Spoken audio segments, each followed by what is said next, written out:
स्वागत है साथियों आप सब लोगों का मेरे YouTube चैनल प्रोफेसर की क्लास पे। दोस्तों आज करेंगे PYQ दिसंबर 2018 ठीक है ना। पॉलिटिकल साइंस का ही है, पॉलिटिकल साइंस का इंटरनेशनल थ्योरी एंड रिलेशंस का है कि यूनिट है ये। और PYQ है 2018 का, इसमें इसको हम करेंगे। और लास्ट टाइम हमने कब किया, हमने क्या किया था, जून 2019 का किया था, ठीक है ना। तो हम ऐसे ऐसे करके धीरे धीरे कम से कम 7-8 क्वेश्चन पेपर्स करेंगे, ताकि और अच्छे से हम लोगों को क्लियर हो जाए कि किस तरह के क्वेश्चन आते हैं और हमारी तैयारी कैसी है। तो उससे पहले स्टार्ट करें कि उससे पहले एक बात कि भाई ज़्यादा क्या करो, आप में से जो भी नेट का एग्ज़ाम दे रहा है, सेट का एग्ज़ाम दे रहा है, JRF करना चाहता है, PGT का एग्ज़ाम निकालना चाहता है, कोई भी कंपटीशन एग्ज़ाम दे रहा है, ठीक है ना, और BA कर रहा है, MA कर रहा है, किससे, पॉलिटिकल साइंस से, तो उनके लिए ये लेक्चर इम्पोर्टेंट होने वाला है, ठीक है ना। वो ज़रूर देखें, अदरवाइज़ आप एग्जिट कर सकते हैं, कोई बेनिफिट होगा नहीं आपको। तो एक बात ये हो गई। और दूसरी बात ये हो गई कि भाई इंटरनेशनल थ्योरी एंड रिलेशंस वाला तो ये तो ख़त्म हो गया, ये वाला तो मुद्दा ख़त्म हो गया, ठीक है ना। इसमें अब हम PYQ करेंगे। और अगला जो आएगा वो आएगा तुलनात्मक राजनीति, तुलनात्मक राजनीति, ठीक है ना, राजनीति। तो ये करने वाले हैं कंपैरेटिव पॉलिटिक्स, CP, ये हम करने वाले हैं। लेकिन इसमें थोड़ा सा टाइम लगेगा 20 से 25 दिन का टाइम लगेगा। तो 20 से लगभग 25 फ़ैब के बीच में ये स्टार्ट हो जाएगा, ठीक है ना। इस दौरान ये स्टार्ट हो जाएगा, क्योंकि इसके अंदर क्या होता है, पहले कोर्स बनाना पड़ेगा, है ना। फिर उसके बाद टाइपिंग करवानी पड़ेगी उसकी, फिर उसके बाद PPT शेप में जाएगा ये, फिर उसके बाद एक बार चेक भी होगा कि भाई ठीक है कि नहीं है, कुछ गलत कंटेंट तो टाइप नहीं हुआ है, फिर उसके बाद क्लास में आएगा ये। तो इसमें टाइम लगेगा। तो आप लोग तब तक तैयारी करते रहिए। और इस दौरान मैं आप लोगों को पब्लिक एडमिनिस्ट्रेशन की कुछ क्लासें दूंगा। पब्लिक एडमिनिस्ट्रेशन की लगभग 6 से 7 क्लासें, लेक्चर आपको, इम्पोर्टेंट लेक्चर जहाँ से क्वेश्चन आते हैं वो दूंगा मैं आपको, ठीक है ना। तो उस दौरान भी मैं कोशिश करूँगा कि आप लोगों को कुछ लेक्चर दे सकूँ। और ये बहुत इम्पोर्टेंट है साथियों, पब्लिक एडमिनिस्ट्रेशन के बिना नेट JRF नहीं हो सकता। नेट JRF करना है या PGT का एग्ज़ाम करना है तो आपको पब्लिक एडमिनिस्ट्रेशन करना पड़ेगा, पब्लिक एडमिनिस्ट्रेशन करना पड़ेगा। 2 रीज़न है इसके। एक तो आप MA में जो है कि पब्लिक एडमिनिस्ट्रेशन पढ़ के नहीं आते, ठीक है ना। MA के अंदर पब्लिक एडमिनिस्ट्रेशन पढ़ के नहीं आते, है ना। तो इस वजह से आपको लगता है कि यार बहुत टफ है। लेकिन PGT में लगभग 15 क्वेश्चन तक पब्लिक एडमिनिस्ट्रेशन का आता है, और नेट JRF में 10 क्वेश्चन आता है, ठीक है ना। 10 क्वेश्चन आता है, लगभग 10 क्वेश्चन आता है। तो आप अगर नेट JRF में से 10 क्वेश्चन अगर इनको हटा देते हो, आप सीरियस नहीं लेते हो, मेहनत नहीं करते हो, तो आप बचे 90 नंबर। और 90 में से आपको 72-73% लेके आना पड़ेगा अगर आपको JRF निकालना है। तो ये हो जाएगा, काफ़ी हार्ड हो जाएगा, काफ़ी मुश्किल हो जाएगा। अगर आप इसकी तैयारी कर लेते हैं पब्लिक एडमिनिस्ट्रेशन की, तो फिर आपको कितना लाना पड़ेगा, आपको 100 में से 72 और 73 लाना पड़ेगा, ठीक है ना। तो ये ज़्यादा, ये ईजी हो जाता है, ईजी हो जाता है। एक रीज़न तो ये है कि भाई क्यों पब्लिक एडमिनिस्ट्रेशन पे ज़्यादा फोकस करें। और दूसरा रीज़न जो है वो ये है कि भाई जो भी पॉलिटिकल साइंस नेट JRF का पेपर बनाता है ना, वो किसका स्पेशलाइज होता है, वो होता है पॉलिटिकल साइंस का स्पेशलाइज होता है। वो पब्लिक एडमिनिस्ट्रेशन का स्पेशल नहीं होता है, ठीक है ना। पब्लिक एडमिनिस्ट्रेशन में स्पेशलाइज नहीं होता है, ठीक है। तो वो जब भी क्वेश्चन बनाएगा पब्लिक एडमिनिस्ट्रेशन के, तो ये 10 क्वेश्चन जो होंगे ना, वो इजी होते हैं, इजी होते हैं, ठीक है ना। ऊपर से ही क्वेश्चन बना देते हैं, या सतही क्वेश्चन होते हैं ये। सीधे आपसे पूछ लेगा कि भाई वैज्ञानिक प्रबंधवाद का प्रणेता कौन है, ये आपसे पूछ लेगा कि क्या बोलते हैं, जो इसके अलग अलग चरण हैं, कि भाई इस चरण के विद्वान कौन हैं, राजनीतिक प्रशासन द्विभाजन के सिद्धांत के विद्वान कौन हैं, या इन अलग अलग चरणों को मिलान करना आ जाता है, बुक्स के नाम पूछ लेते हैं। तो बहुत इजी क्वेश्चन बनाता है। और इस 10 में से 9 क्वेश्चन, 8 क्वेश्चन, 9 क्वेश्चन बड़े आराम से बन जाते हैं, इतने तो बन ही जाते हैं, ठीक है ना। आप अगर थोड़ा सा भी मेहनत करेंगे तो 8-9 क्वेश्चन तक आपसे बन जाएंगे, ठीक है। तो इस वजह से ये पढ़ना जरूरी है, आपके लिए बहुत ईजी हो जाएगा, फिर आपके लिए बहुत ईजी हो जाएगा। और जो बच्चे ओबीसी हैं और वो क्या बोलते हैं आपका SC ST हैं, है ना, उनके लिए तो ये मतलब एक प्रकार से रामबाण है उनका। उन्होंने अगर ये पब्लिक एडमिनिस्ट्रेशन कर लिया ना, उन्होंने पब्लिक एडमिनिस्ट्रेशन कर लिया और थोड़ा थोड़ा भी फोकस किया तो उनका नेट जेआरएफ कोई नहीं रोक सकता, इसकी गारंटी मैं देता हूं। उनका नेट जेआरएफ नहीं कर कोई नहीं रोक सकता, ठीक है ना। बहुत हेल्प हो जाती है इससे। तो इस वजह से मैं आप लोगों को बार बार वो करता हूं कि भाई आप पब्लिक एडमिनिस्ट्रेशन को बिल्कुल भी लापरवाही ना कीजिए, बिल्कुल बहुत इंपॉर्टेंट है। और उसके बाद जो भी बच्चे देख रहे हैं वो लाइक करेंगे, शेयर करेंगे और सब्सक्राइब कर देंगे चैनल, है ना। और अब आप में से जो भी बच्चे पीएचडी के लिए कुछ इन्फॉर्मेशन चाहते हैं, ठीक है, नेट के लिए कुछ पूछना चाहते हैं, जेआरएफ या पीजीटी के संबंधित में, पीजीटी के संबंध में, या बुक्स समझना चाहते हैं कि भाई कौन सी बुक्स लेनी चाहिए, किस तरह की बुक्स लेनी चाहिए, जो भी इस तरह की चाहते हैं, डिस्कस करना चाहते हैं, कुछ राय लेना चाहते हैं, तो मेरा नंबर है 7838280505, ठीक है ना। मेरा नाम विजय कुमार है और आप मुझे व्हाट्सएप मैसेज कर सकते हैं इस नंबर पे, ठीक है। मैं आपका CSJMU छत्रपति साहू जी महाराज विश्वविद्यालय के अंदर में पीएचडी स्कॉलर हूँ, ठीक है ना, पीएचडी स्कॉलर हूँ, ठीक है ना। तो आप अगर कोई जानकारी चाहते हैं तो मैं आप लोगों को दे दूंगा। यहाँ पे मैं क्लासेस भी लेता हूँ VSSD कॉलेज के अंदर में। तो चलिए दोस्तों शुरू करते हैं आज की क्लास। जरा मैं टाइम भी देख लूँ। सीरिया सिविल युद्ध में सीरिया सिविल युद्ध में संयुक्त राष्ट्र के संबंध में निम्नलिखित में से कौन सा कथन सही है। तो सीरियाई सेना के लिए हिजबुल्लाह के समर्थन के पश्चात संयुक्त राष्ट्र ने 2003 में पुनः हस्तक्षेप किया था। तो कौन सा कथन सही पूछा इसने, तो ये कथन तो सही नहीं लग रहा। 2013 में दमास्कस में हुए शशि नर्व गैस हमले के पश्चात संयुक्त राष्ट्र ने रासायनिक हथियारों को नष्ट करने के लिए मतदान किया था या करवाया था। ये सही लग रहा है। आगे भी बढ़ते हैं। संयुक्त राष्ट्र संघ सीरिया के रासायनिक हथियारों के जखीरे को नष्ट करना चाहता था, ठीक है ना, परंतु उसे नष्ट करने के लिए कोई समय सीमा तय नहीं की गई थी, ये भी गलत है। अरब स्प्रिंग के बाद 2011 में संयुक्त राष्ट्र संघ ने सीरिया में हस्तक्षेप किया था, ये भी गलत है। तो इसका बी सही उत्तर है ना। दमास्कस में हुए शशि नर्व गैस हमले के पश्चात संयुक्त राष्ट्र ने रासायनिक हथियारों को नष्ट करने के लिए क्या किया था, मतदान करवाया था, ठीक है ना। अब ये है सीरिया, ये बी इसका सही उत्तर है। कई बार ऐसी कुछ घटनाएं वो पूछ लेता है जो आपको बुक्स वगैरह में नहीं मिलती है। तो थोड़ा सा एक बार आप जो अभी घटनाएं वगैरह होती रहती हैं न्यूज़पेपर्स वगैरह में, उन पे भी नज़र रखा कीजिए। सीरिया सिविल युद्ध वर्तमान विश्व राजनीति का एक ज्वलंत मुद्दा था उस समय, है ना, जो प्रमुख शक्तियों का स्वार्थ जुड़ा हुआ था इससे।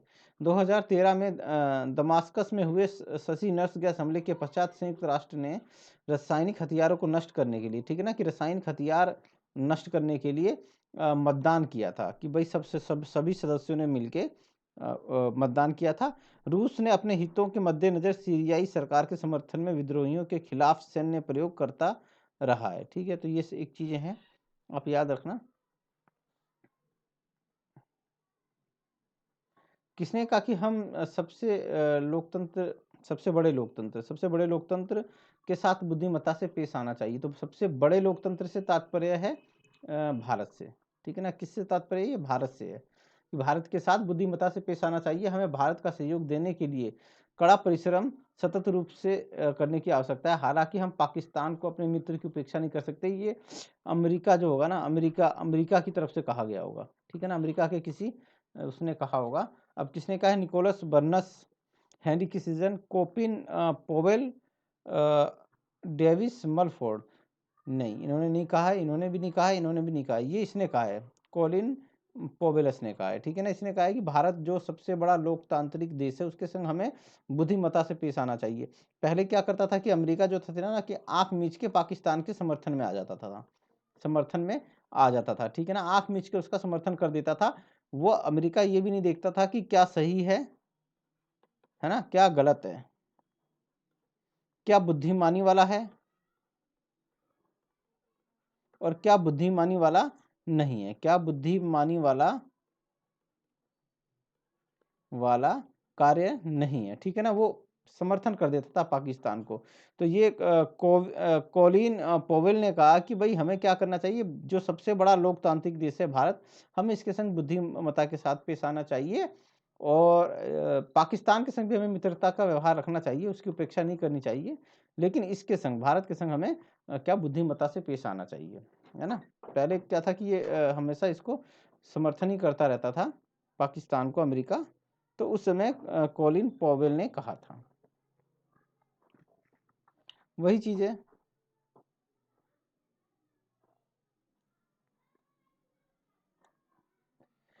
रिक्त पूर्व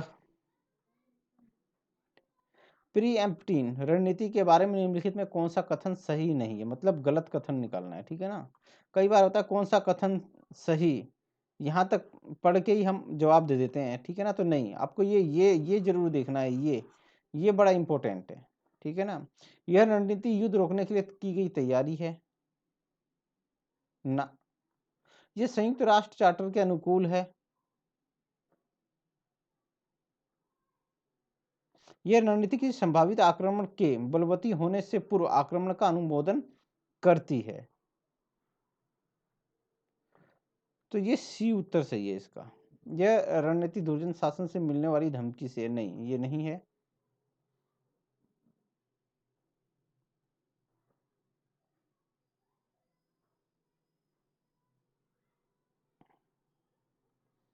यह रणनीति किसी संभावित आक्रमण के बलवती होने से पूर्व आक्रमण का अनुमोदन करती है, बिल्कुल सही है ये।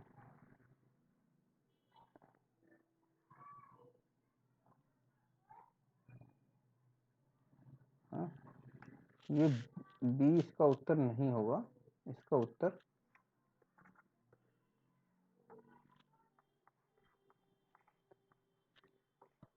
एक्चुअली सही नहीं, इसमें गलत ढूंढना है ना, ये गलत ढूंढना है, तो ये उत्तर सही होगा, ठीक है ना। ये क्या, ये रणनीति युद्ध को रोकने के लिए तैयार की गई है, ठीक है ना, कि मतलब ये जो रणनीति किसी युद्ध को रोकने के लिए तैयार की गई है, तो ये तो सही है, ठीक है ना। हमें नहीं है, गलत ढूंढना है, इसमें गलत कथन कौन सा है, गलत। इसीलिए कह रहा हूं कि ये बड़ा ध्यान रखना, ये शब्द है ना, ये लास्ट वाला एक दो क्वेश्चन तो यही गलत करवा देता है, ये यही गलत करवा देता है ना। आदमी सही के पीछे जाता है और हम इसके अंदर सही ढूंढने लगे, इस वजह से गड़बड़ हो गया। तो ये रणनीति युद्ध को रोकने के लिए तैयार की गई रणनीति है, ये भी ठीक है। यह रणनीति संयुक्त चार्टर के अनुकूल है, नहीं, ये इसके अनुकूल नहीं है। यह रणनीति किसी संभावित आक्रमण के बलवती होने से पूर्व आक्रमण का अनुमोदन करती है, मतलब ये कोई ऐसी सिचुएशन भविष्य में बनने वाली हो, है ना, जिससे आक्रमण हो सकता हो, है ना, तो उससे पूर्व आक्रमण कर दो, ठीक है ना, कि पाकिस्तान कल को भविष्य में हमारे ऊपर आक्रमण करे, है ना, ऐसी संभावनाएं बलवती हो तो उससे पहले ही हम उस पर क्या कर दें, आक्रमण कर दें, तो इसका अनुमोदन करती है। यह रणनीति दुर्जन शासन से मिलने वाली धमकी की है, कि भारत की तरफ से एक प्रकार से धमकी मिलेगी कि भैया हम आक्रमण करने वाले हैं, है ना, तो वो चीज है। लेकिन ये संयुक्त चार्टर के अनुकूल है, ये गलत है, ये संयुक्त चार्टर के अनुकूल नहीं है, ठीक है ना, तो ये पूर्व रिक्त यही है, ठीक है ना। अगर सही कथन पूछता तो हम इसके पीछे जाते, ठीक, हम इसके पीछे जाते फिर, लेकिन नहीं, ठीक है ना। क्या है, रिक्त रणनीति किसी संभावित आक्रमण के बलवती होने से पूर्व आक्रमण का अनुमोदन करती है, अर्थात किसी राष्ट्र से को लगे कि उस पर किसी अन्य शक्ति का हमला संभव है, मतलब जैसे कल को हमें लगे कि पाकिस्तान हमारे ऊपर हमला कर देगा भविष्य में, तो हम उससे पहले उस पर हमला कर देना चाहिए, यही चीज है, ठीक है ना। और ये संयुक्त राष्ट्र चार्टर के अनुरूप नहीं है, ठीक है ना। तो ये है कि भाई ये जो है आपका, ये गलत कथन था, है ना, ये अनुकूल नहीं है, क्या है, ये अनुकूल नहीं है, ठीक है ना, यहाँ पे नहीं होना चाहिए था, तब ये सही हो जाता, लेकिन अभी हमारा जो उत्तर बनेगा वो बी बनेगा, ठीक है ना। तो ध्यान रखना, याद रखना इन चीज़ों में, इस चीज़ का हमेशा याद रखना कि लास्ट वाले में सही है, सही नहीं है, ठीक है ना, बस इतना ही फर्क है, या तो सही है या सही नहीं है, इस चीज़ का हमेशा ध्यान रखना। ठीक है ना। ये एक दो क्वेश्चन जरूर गलत करवा देता है, मेरा भी पहले बहुत इस वजह से गलत हो जाया करता था, अभी भी थोड़ा सा कंफ्यूजन हो गया था इसी वजह से, ठीक है ना। तो आपको याद रखना कि यह रणनीति संयुक्त चार्टर के अनुकूल नहीं है, और यहाँ पे क्या लिखा है, अनुकूल है, तो ये गलत है।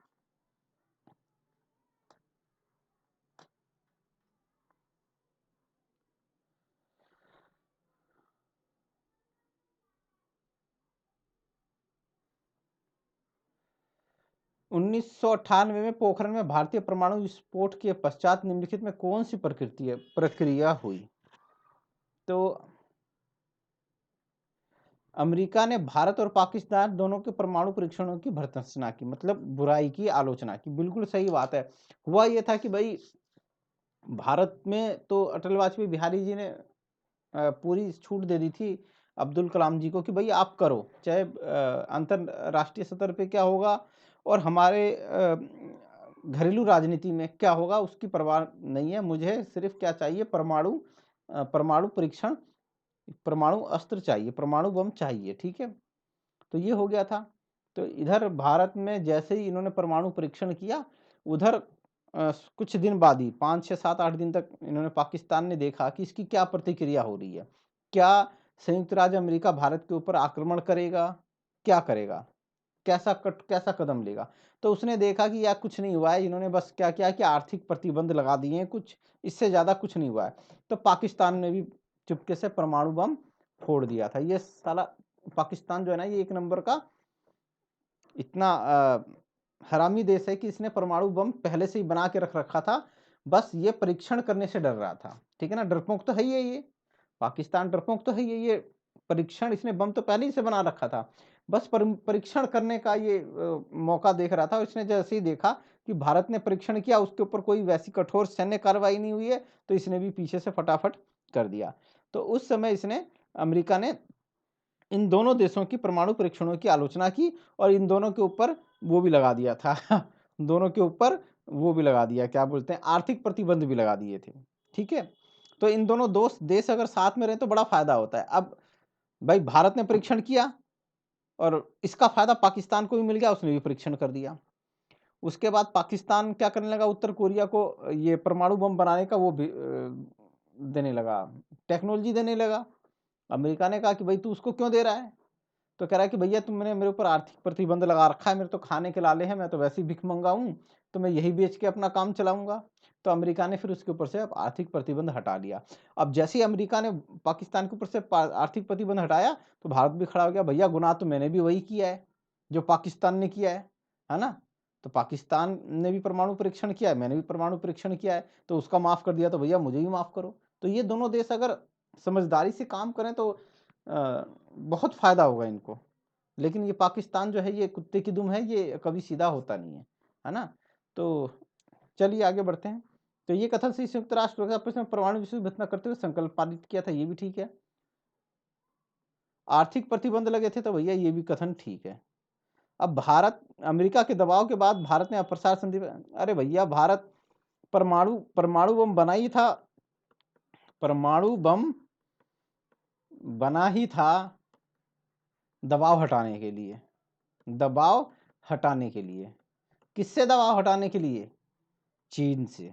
ये चुट्टा चीन है ना, हमारा पड़ोसी, एक नंबर का दुश्मन, चीन से अमेरिका की दादागिरी हटाने के लिए, है ना। जैसे ही सफल हुआ, तो अमेरिका ने जैसे ही ये भर्त्सना की, आलोचना की, तो अटल वाजपेयी बिहारी ने कहा कि अरे क्या बोलते हैं, कलाम साहब 3 4 कॉपी और तैयार कर दो, 3 4 5 कॉपी तैयार कर दो, जरूरत पड़ सकती है। तो कलाम साहब कह रहे कि पहले से ही तैयार कर रखी है, क्या, पहले से ही तैयार कर रखी है। तो मतलब अगर हमारे ऊपर अगर किसी ने अगर कार्रवाई की, सैन्य कार्रवाई की, तो हम उसका जवाब फिर परमाणु अस्त्र से देंगे। क्या देंगे, हम परमाणु अस्त्र से जवाब देंगे।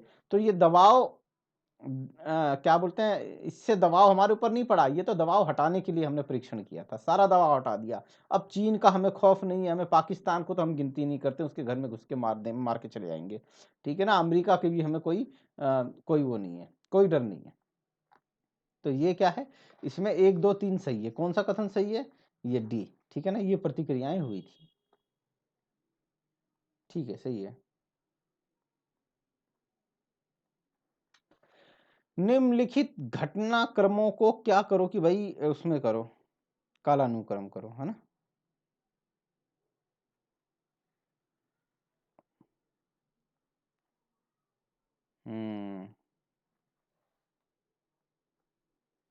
पहले कौन सी है? क्योटो ट्रायल, ये पहली है। उसके बाद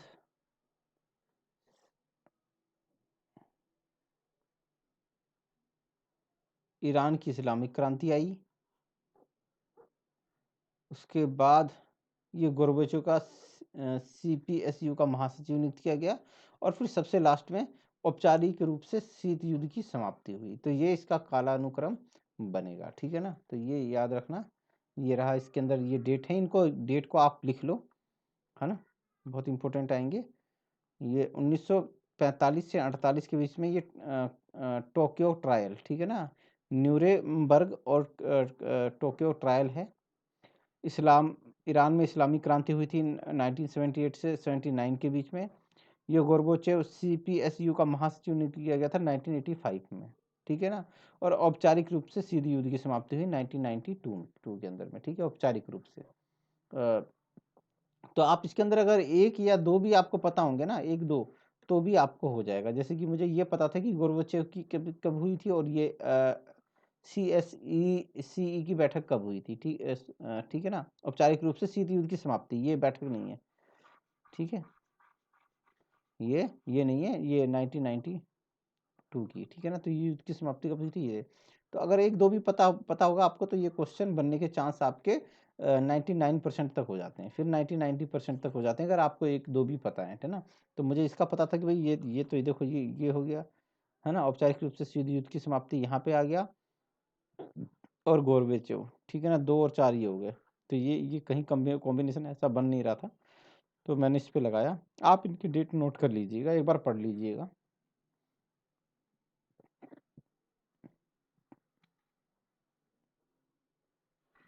अब ये बात ये बहुत इंपॉर्टेंट है कि जनवरी 2002 को निम्नलिखित में से किन देशों को अमेरिकन राष्ट्रपति ने दुष्टता की धुरी के रूप में, जॉर्ज बुश ने, ठीक है ना, किसको कहा दुष्टता की धुरी, मतलब जो ऐसे जो जो बहुत ज्यादा दुष्ट राज्य हैं उनके लिए कहा था।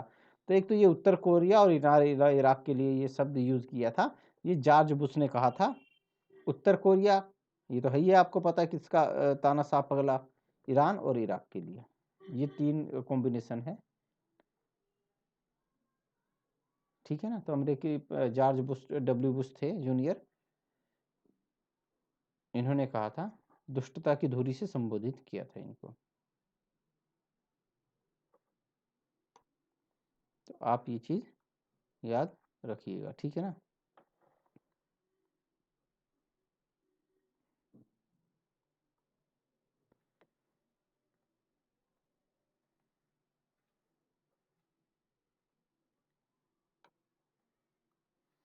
निम्नलिखित में कौन सा कथन अमेरिका की थामने की नीति के संबंध में सही नहीं है? थामने की नीति का मतलब होता है पकड़ना, थामने का मतलब क्या होता है?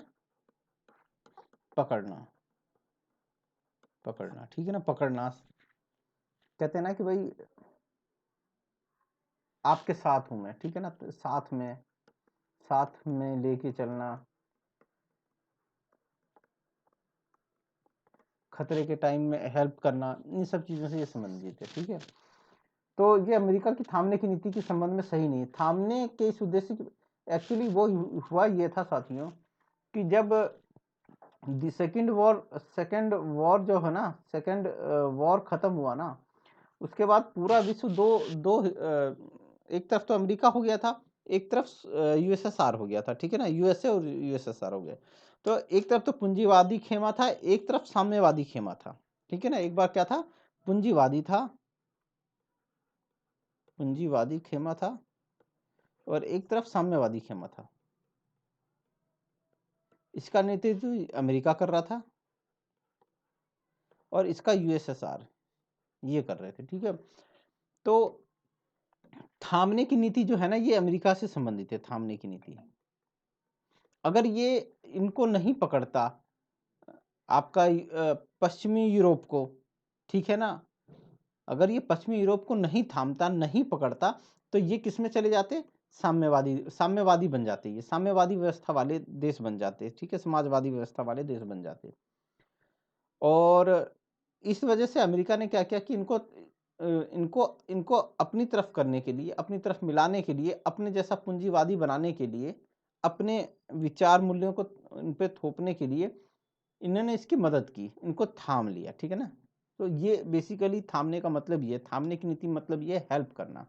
तो थामने के इस उद्देश्य की प्राप्ति हेतु कूटनीति तथा सैन्य हस्तक्षेप का उपयोग किया गया। तो ठीक है भैया, किसी को कूटनीति से तो कहीं आपका सैन्य कार्रवाई भी की गई, जहां जैसा बल पड़ा वैसा उन्होंने किया। इस नीति का उद्देश्य केवल पूर्वी यूरोप में सोवियत प्रभाव को रोकना था। एक बार इस पे बाद में हम जिक्र करते हैं। नीति का लक्ष्य सोवियत प्रभाव को कम करना था। हाँ ठीक है, नीति का लक्ष्य सोवियत के प्रभाव को थामना था, मतलब रोकना था, ठीक है ना, थामना मतलब रोकना। अमेरिका की विदेशी सहायता का उपयोग थामने के साधन के रूप में किया गया, तो ये भी सही है, ठीक है। यहाँ थामने से दो प्रयास लिए गए हैं। एक तो थामने का मतलब है कि रोक देना वहीं पे, ठीक है, और दूसरा हेल्प करना, ठीक है ना, दूसरे की सहायता करना, उसको थामने, उसको लिया गया है। लेकिन इसका उद्देश्य केवल पूर्वी यूरोप में नहीं, पूर्वी यूरोप तो पहले ही सोवियत के प्रभाव में था। पूर्वी यूरोप के देश जो थे, ठीक है ना, वो पहले ही सोवियत के प्रभाव में थे, चाहे वो आपका पूर्वी जर्मनी था, चाहे पोलैंड था, उधर के जो देश थे पूर्वी यूरोप के देश, वो तो पहले ही सोवियत के प्रभाव में पहले ही थे, उन्होंने पहले साम्यवादी व्यवस्था अपना ली थी। तो ये पश्चिमी यूरोप के लिए था, ये पश्चिमी यूरोप के लिए था, पश्चिमी। पूर्वी यूरोप में तो अमेरिका ने बाद में, जब यूएसएसआर का पतन हो गया तो उसके बाद फोकस करना चालू किया, ठीक है ना। तो ये बेसिकली ये था कि इस नीति का उद्देश्य, यहाँ पे पश्चिमी यूरोप होता तो ये सही हो जाता, ठीक है ना।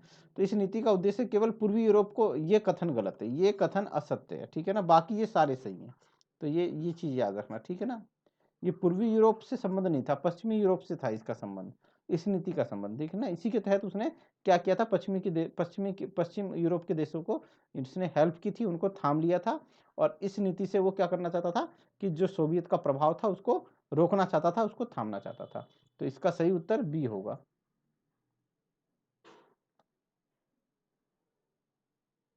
देख लो आप, आइजनहावर के समय में हुआ था इसका।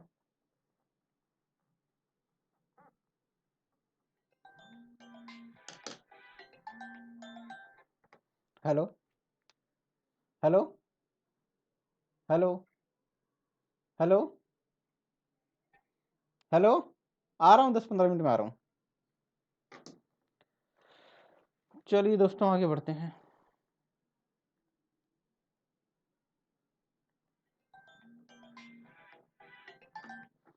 क्या है भाई?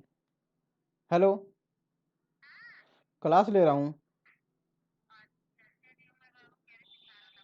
आ रहा हूँ थोड़ी देर में। सद्दाम हुसैन के शासनकाल के दौरान परमाणु हथियारों का पता लगाने के लिए इराक के स्थानों की जांच करने के लिए बनाई गई संयुक्त राष्ट्र समिति का सभापति कौन था? ये हैंस ब्लिक्स जो थे, ये थे, है ना।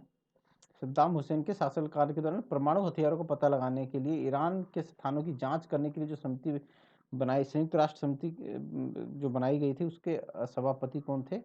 वो हैंस ब्लिक्स थे। हाँ, तो ये ठीक है,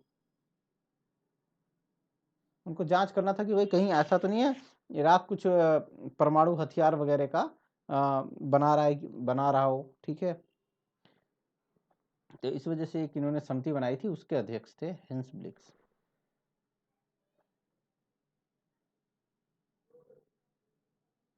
अब ये देख लेते हैं दोस्तों, ठीक है ना, ये देख लेते हैं, ये देख लेते हैं कौन सा है।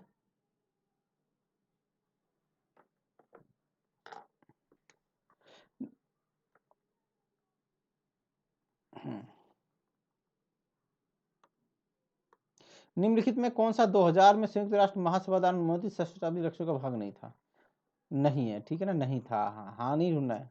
विकासात्मक सहायता के लिए समृद्ध राष्ट्रों द्वारा सकल घरेलू उत्पाद का 2%, यही गलत हो गया, यही गलत है। ये 1% था, 1% था, यहाँ पे 2% लिखा हुआ है जो कि सही नहीं है, ठीक है। अत्यधिक गरीब और भूख का उन्मूलन, सही बात है। पर्यावरणीय संपोषणीयता का सुनिश्चित करना, ये भी था भैया। सहस्त्राब्दी विकास लक्ष्यों का भाग था। और सार्वभौमिक शिक्षा, ये भी था। तो ये जो था, ये देख लीजिए, ये 1% की बात करता है, ये चीज थी। निम्नलिखित में किस देश में दोहरी नागरिकता है ना, यही है ना, नागरिकता या राज्य नागरिकता, ठीक है, ये है राष्ट्रीय और दोहरी। तो स्विट्जरलैंड और यूएस, बिल्कुल सही है, पहला ही सही है, ठीक है ना। भारत और यूएसए, ये गलत है, ये नहीं है। भारत और भारत में तो इकहरी नागरिकता है, यूएसए और यूके में भी इकहरी नागरिकता है, ठीक है ना, तो याद रखिएगा। लेकिन इसके अंदर एक ये है कि भाई इन्होंने बाद में क्या किया था ना कि इन्होंने बी को भी इसमें, भारत और यूएसए को भी इन्होंने काउंट कर लिया था। लेकिन आप याद रखना, भारत में नहीं है। अब इन्होंने कई बार ऐसा होता है कि इनसे भी गलतियां हो जाती हैं, तो उन्होंने बी को भी काउंट कर लिया था। लेकिन आप याद रखना कि यूएसए, इसमें स्विट्जरलैंड में तो तिहरी है, तिहरी नागरिकता है, और यूएसए में 2 है, एक तो स्टेट की अलग है और आपका प्रांत की अलग है, ठीक है ना। राज्य की एक राष्ट्रीय नागरिकता होगी और एक राज्य की, इस तरह से दो लेवल पे है।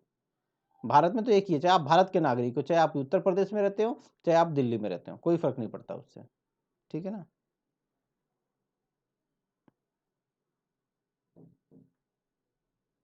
निम्नलिखित में से कौन सा सत्य नहीं है? उनका विचार था कि आत्मनिर्भर तथा राज्य का दर्जा प्राप्त करने की अनुमति नहीं दी जा सकती। अच्छा जी। प्रथम विश्व युद्ध के संग्राम के पश्चात उदारवादी अंतर्राष्ट्रवादियों ने युद्ध को समाप्त करने का प्रयास किया, ये तो सही है भाई। उनका यह विश्वास था कि कूटनीतिक और सर्वसम्मति द्वारा प्रतिस्थापित किया जाएगा, ये भी ठीक है। उनका विश्वास था कि शक्ति संतुलन के सामूहिक सुरक्षा का मार्ग प्रशस्त होगा, ठीक है, ये गलत है। उनका ये एक्चुअली जो है ना, आत्मनिर्भर का दर्जा तथा राज्य का दर्जा प्रदान करने की अनुमति नहीं है। नहीं दोस्तों, ये नहीं है, ठीक है ना, ये गलत है।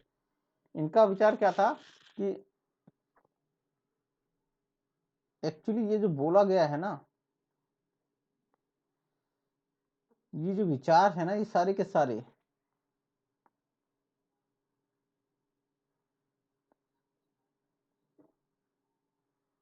प्रथम विश्व युद्ध संग्राम के पश्चात उदारवादी अंतर्राष्ट्रीय, ये उदारवादी विचार हैं, लगभग उदारवादी विचार है, ठीक है ना, उदारवादी। और उदारवादी जो होते हैं वो आत्मनिर्णय और राज्य के दर्जा का वो सम्मान करते हैं, उनकी अनुमति देते हैं, ठीक है ना। तो ये इस तरह का है, ठीक है ना। तो अगर अगर ये उदारवादियों के विचार हैं, ठीक है, या संयुक्त राष्ट्र का विचार है, संयुक्त राष्ट्र का भी विचार है ये, है ना, तो भी ये सही है, तो भी ये आत्मनिर्णय का अधिकार दिया गया है, ठीक है ना। आत्मनिर्णय की बात की गई है और राज्य को दर्जा स्वायत्त राज्य की इन्होंने वो किया है, समर्थन किया है। ये कह रहा है कि अनुमति नहीं दी जा सकती, ये गलत है, अनुमति दी जा सकती है, ठीक है ना। ये दोनों, उदारवादी हो चाहे संयुक्त राष्ट्र संघ के विचार हो, दोनों में से किसी के भी हैं, तो ये इसका दर्जा, ये दर्जा दिया जाएगा आत्मनिर्णय का, कि भाई हर एक राज्य को निर्णय लेने का अधिकार है। आप किसी को उपनिवेशवाद या साम्राज्यवाद के तहत उनको गिरफ्त में नहीं रख सकते हो कि वो अपना आत्मनिर्णय ना कर सके, नहीं, उनको आत्मनिर्णय का अधिकार है और एक राज्य का दर्जा दिए जाने का अधिकार है, ठीक है। तो प्रथम विश्व के संग्राम के बाद उदारवादी अंतर्राष्ट्रीयवादियों ने युद्ध को समाप्त करने का प्रयास किया, बिल्कुल सही बात है। इन्होंने प्रथम विश्व युद्ध के बाद क्या किया था, आपका लीग ऑफ नेशन की स्थापना की थी और ऐसे प्रयास किए थे कि जिससे कि दोबारा विश्व में युद्ध ना हो। उनका विश्वास था कि कूटनीति को सर्वसम्मति द्वारा प्रस्थापित किया जाए, ये भी बात सही है। और शक्ति संतुलन और से सामूहिक सुरक्षा का मार्ग बनेगा, ये भी बात सही है। ये देखो, ये हालांकि ये अधूरा है, क्योंकि पता है क्यों अधूरा है, क्योंकि ना ये यहाँ पे लिखा हुआ नहीं है कुछ भी, कौन सा कथन सही है। अब हम इसको उदारवादी विचार माने, संयुक्त राष्ट्र का विचार माने, या वुडरो विल्सन का विचार माने, किसका विचार माने, ये बड़ी समस्या है। या हम इसको क्या बोलते हैं, शक्ति संतुलन की बात और सामूहिक सुरक्षा की बात तो मार्गन थाऊ भी करता है ना, कि हम इसको किस किस किस किस नजरिए से देखें। तो ये चीज, ये प्रश्न अधूरा है, सही बात है, ठीक है। ये विकल्प तो सही है, क्योंकि ये निर्णय से ये पता चल रहा है कि निर्णय का की जो बात है ना, वो जो उदारवादी और संयुक्त राष्ट्र वगैरह ये लोग ही करते हैं, ठीक है। वुडरो विल्सन भी कुछ हद तक करता है, तो ये क्या करते हैं, ये अनुमति देते हैं। तो ये थोड़ा सा अधूरा था ये क्वेश्चन, ठीक है ना। तो लेकिन विकल्प में इन्होंने ए सही माना है कि भाई ए जो है वो क्या है, वो गलत है इस परिप्रेक्ष्य में। ध्यान रखिएगा, आप लोगों के संग इस तरह की समस्याएं हो सकती है, तो आप थोड़ा सा दिमाग से काम कीजिएगा। निम्नलिखित में से कौन सा कथन सही नहीं है, तो फिर ये नहीं वाला जो है, आदर्शवाद उदारवाद के साथ सह विस्तृत है।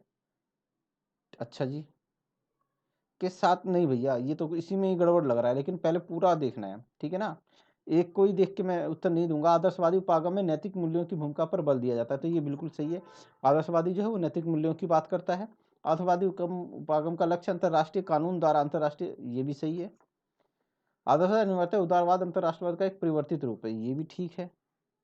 आदर्शवाद उदारवाद के साथ सह विस्तृत है, नहीं, ये क्वेश्चन ये गलत है, क्योंकि आदर्शवाद बहुत पुरानी धारणा है, बहुत पुरानी धारणा है, ठीक है ना। इसके साथ सह विस्तृत नहीं है, साथ साथ नहीं आई है ये आदर्शवाद तो बहुत पुराना है, ठीक है ना। आप प्लेटो के टाइम से ही आप देखोगे आदर्शवाद की स्थापना कर दी, फिर हीगल भी आता है, ये सब लोग भी आते हैं। तो उदारवाद तो अभी एक जॉन लॉक के टाइम से चालू हुई है, तो आदर्शवाद तो बहुत पुराना है। तो ये वाला जो है ना, ये एक क्वेश्चन गलत होगा मेरे ख्याल से। हाँ, तो बिल्कुल सही बात है। अगर आप लोगों को उदारवाद आदर्शवाद के बारे में ज़्यादा पढ़ना है, तो मेरी प्लेलिस्ट में जाइए, वहाँ पे आदर्शवाद और उदारवाद के बारे में विस्तृत चर्चा की है मैंने, ठीक है ना। भारत पोखरण के द्वारा लगाए गए परमाणु कब हटाया गया था? ये इसके बाद हटाया गया था, ये याद रख लेना, ये तो रट लेना, 9/11 के हमले के बाद, ठीक है, बिल्कुल सही है। हाँ, बताने की जरूरत नहीं है मुझे, ये तो मुझे बताने की जरूरत नहीं है। एक्चुअली जब 9/11 हमला हुआ ना, तब उनको पता चला कि हाँ भाई दर्द होता क्या है ना। 9/11 के हमले के बाद पता चला कि दर्द क्या होता है, तो फिर उन्होंने प्रतिबंध हटाए।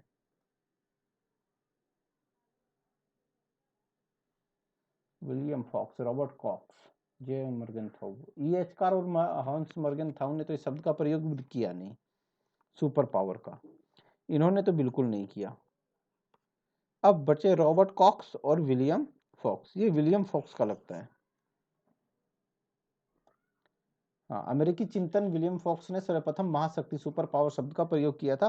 पीजीटी वालों के लिए बहुत इंपॉर्टेंट है, पीजीटी के लिए इंपॉर्टेंट है, ये इंपॉर्टेंट है, ठीक है ना। जो बच्चे पीजीटी तैयारी कर रहे हैं वो इसको नोट करके रख लें, ठीक है।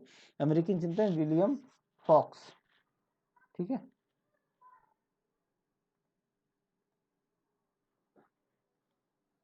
कब प्रस्तुत की गई भैया? पीवी नरसिम्हा राव की लुक ईस्ट पॉलिसी को पहली बार कब प्रस्तुत किया गया था? 1900, ये तो है ही नहीं भैया, 1995 ना। लुक ईस्ट पॉलिसी है, ठीक है ना। एक है act east policy, act east policy, ये लेके आए थे मोदी जी, लेके आए थे, ये मोदी जी लेके आए थे, तो आप याद रखना, ठीक है ना। कौन लेके आया? मोदी जी लेके आए थे।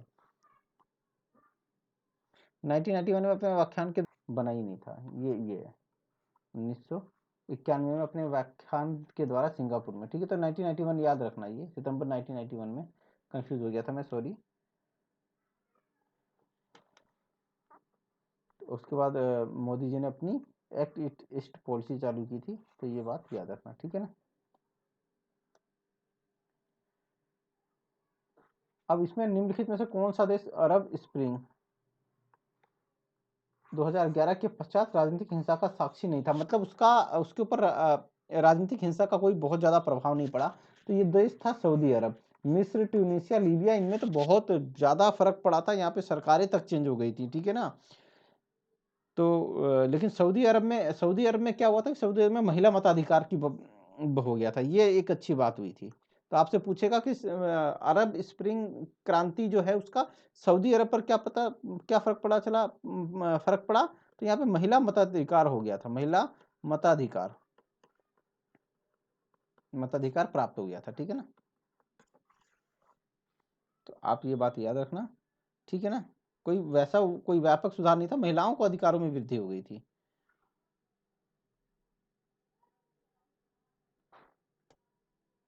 अब इसको सुमिलित कर दीजिए। इसमें ऐसे क्वेश्चनों में अगर आपको 2 भी आते होंगे ना, 2-3 भी तो बन जाएगा। देखते हैं। द 20 ईयर्स क्राइसिस, ये रचना है EH कार की।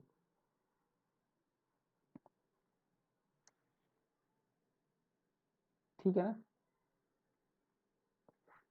अब ऑप्शन भी आ गए ना। तो ए का 3 ये 2 दिखा रहा है भैया, 2 दिखा रहा है, 2 ऑप्शन दिखा रहा है।